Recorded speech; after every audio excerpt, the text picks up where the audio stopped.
Here I've got ULEFONE Power and I'm gonna show you how to change aspect ratio in the camera app at this device. So at first we have to click on the sender at this button to get access to more apps installed at this device, and from here we go to this button to the camera, and by tapping on this we can open the camera app, and as you can see we are in the standard photo view.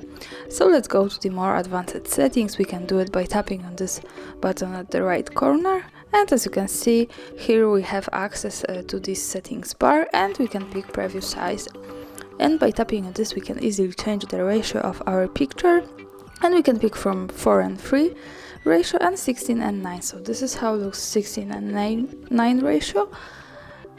And also when I tap on this again we can see the 4:3 ratio. So that's all, thanks for watching, subscribe our channel and leave the thumbs up.